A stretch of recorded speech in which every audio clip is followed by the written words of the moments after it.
of copy editing. There are a lot of details in our final assignment, which is this reflection on editing process. So don't hesitate to ask questions and don't hesitate to sort of focus in on the final slides where I try to sort of separate it and make it a little more obvious in terms of what pieces are there. Any ideas and questions you have about making sure we get all of it in, don't hesitate to share those with me. I look forward to them. So as always, we are looking at our topic outcomes, our biblical perspective, and what reading and viewing assignments we have before we tackle the assignments themselves and get sort of an overview as we start. So, session 5, you have made it. I am so proud of you, and I hope that you will give yourself a pat on the back for this. So, in this session, we want to conclude our story. We want to reflect on this whole editing process, this idea of writing it into parts, that we've had our peer edit it, that we are looking at what those edits mean and what we want to do with them. So all these different pieces have been going through our minds, and we've had to be vulnerable, opening ourselves up to critiques. We've looked at substantive edits, those macro ones of like what needs changing in the entirety of this, like big concepts, and those micro edits, which I think is a really great place to. Obviously, we want to have people look over those, but don't hesitate to use your computer software, to use free versions of things. Like, obviously, you get more with, say, Grammarly paid subscription, but there are free parts as well. So stick to those free parts and get that extra support with grammar and punctuation. And then you'll be a lot better off there as well. But also remember that you can always send me notes and ask questions about things like that, because obviously that's my area of expertise, of working on writing and getting all those things sort of settled in terms of punctuation and grammar and organization. So this idea, this sort of back and forth, this refining, that's the process we want to adopt for successful writing. It's not the easiest, but it is about figuring out what works for you as well. So we're looking at this whole process, and we need to say what parts were really useful to me, which parts were more difficult, and then how can I refine that into something that really works for me? It's not that you want to sort of go up on your own as much as you want to say, okay, successful writers are doing this kind of thing. They have this kind of process. If there are parts that I don't feel worked for me, why didn't they? How can I add nuance to that? How can I make something that was perhaps vague or difficult for me to process into something really clear and concrete and useful? So we're not necessarily changing this up as much as we are adding nuance for specifically what we need. And of course, that may change a little bit depending on the story we're working on. As you've seen in class, some people are doing more of memoir and nonfiction, and others are doing straight up fiction, and others are doing fantasy fiction. There are all of these different kinds of writing we can do, and we don't have to write just one kind of writing in our lives either. So as you explore that, consider this model and what sort of changes need to be made for you. So the goal of all of that good editing is partly that we want our best work out there and that we want to be understood and communicate effectively. But also, your work is probably going to float to the top a lot better when it is clear and concrete. When I talk to other professors about grading, and there are different kinds of tests that we are encouraged as a group to volunteer, but we get paid for it. But who is going to mark all of this kind of test that's coming through? And conversations we have are things like, well, I know that the student is struggling or doesn't know what we're doing when they don't have a thesis, when they don't have a supporting point, when they don't have just the very basic concrete parts of an essay. We know sort of where their knowledge level is. And I don't want it to be like that, but it's the truth. We need organization, we need structure, and we also want that information in it.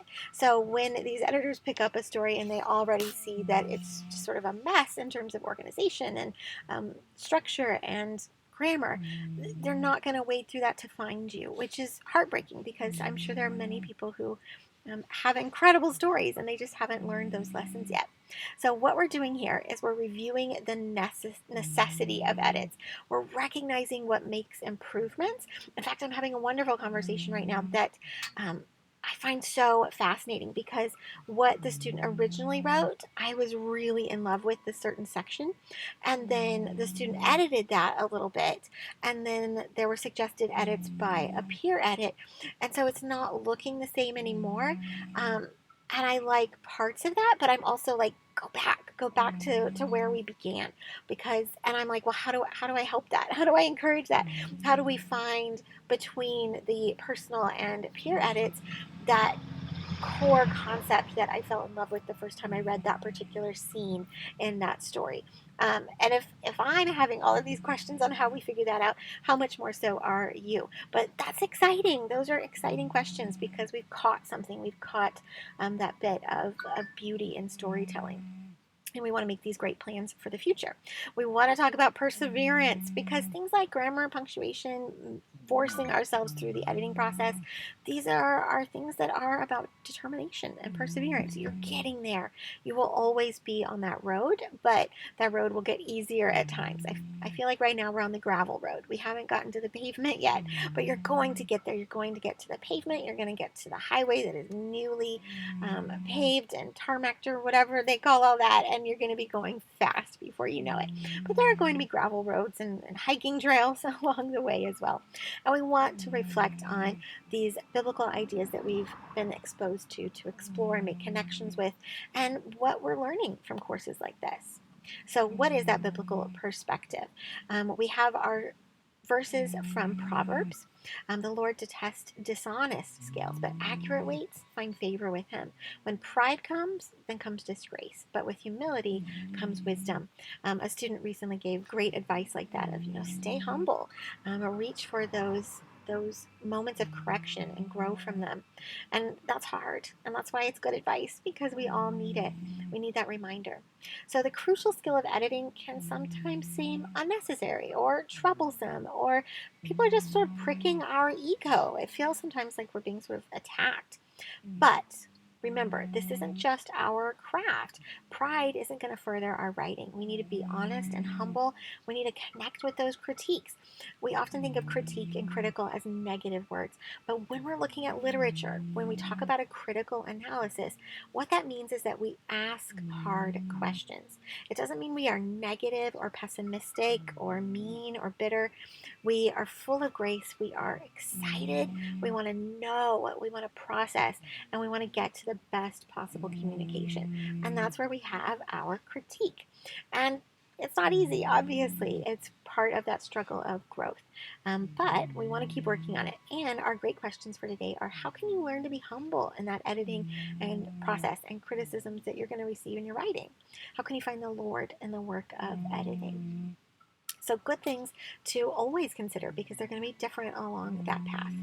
As always, we have lots to read.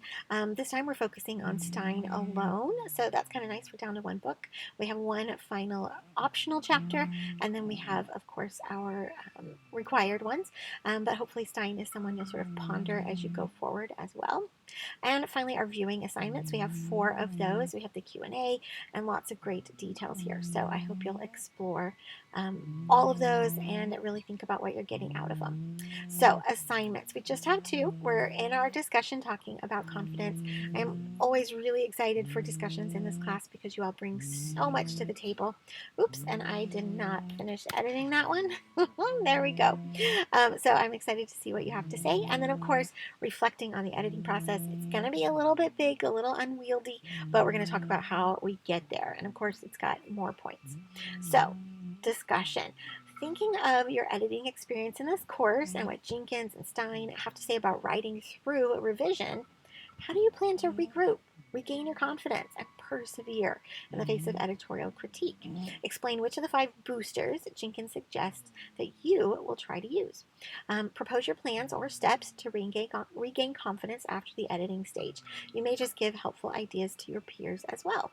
So we're not saying, oh, this is absolutely what's going to happen. We're saying, what kind of things seem like a good starting point for me? Again, remember, anytime you get a list, anytime you get sort of steps to take, those are often from a place of a lot of data, a lot of success, and people are saying, I've seen success from this, I've watched other people succeed from it. But at the same time, that means it's sort of the average. And we have to look at it and say, okay, what parts of this are really the best for me? And what nuance do I need to add to this? So maybe I need 4 out of the 5 steps because that other one just doesn't really work with what I'm doing. Look for ways to make everything fit you. Obviously, we don't want to just throw things out and start from scratch. What we're doing is we're saying there are lots of steps. I'm going to practice one. I'm going to look at it. I'm going to reflect as I work on it, and then write down my ideas of what did and didn't work for me. I'm going to move on to the next step and do the same thing. So have those conversations with yourself and with people you trust. So I have 3 slides all about this final project because there's lots of bits and pieces. As I said, it's mainly what we have. So you're not necessarily doing a lot of new stuff here, but we are evaluating. So that same conversation I was saying about the scene and the students writing, we have all of these different layers and we're figuring out sort of which part is the best for it. It actually does remind me of architecture in the sense that when we're drafting on CAD and all of those things, we have lots and lots of layers because we need to look at each one separately, we need to look at them together, and we're constantly sort of shuffling that space.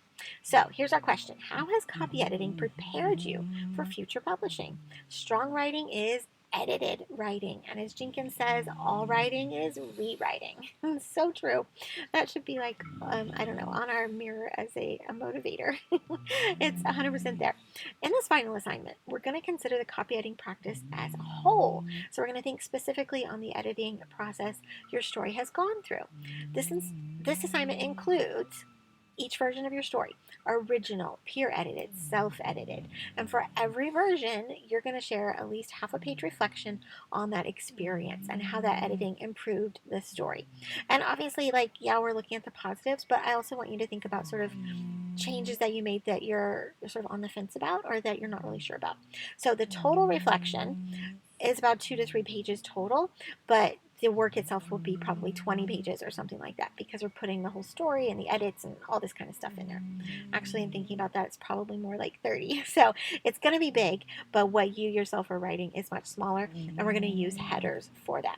So first we have it straight from the document, like straight from the assignment itself, and it says that we want to include the original version from sessions 1 and 2.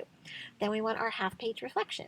Then we want our peer-edited version, and then a reflection. Then we want another break and our self-edited version and a reflection. And then finally, we want to provide a summary of all of this and how the biblical perspectives have helped and supported us. So the only key element down here that I want you to always think about and please always follow is double spacing. Not only is it better for the eyes, but it gives chances to interject information. Remember all those little symbols we learned for editing? That is a really, really big help there. And overall, while it wouldn't matter if only one of you didn't use double spacing, please remember that your instructors and even your readers may have a lot of other things to read. So for instance, as I tackle that one, I will have 90 things to read.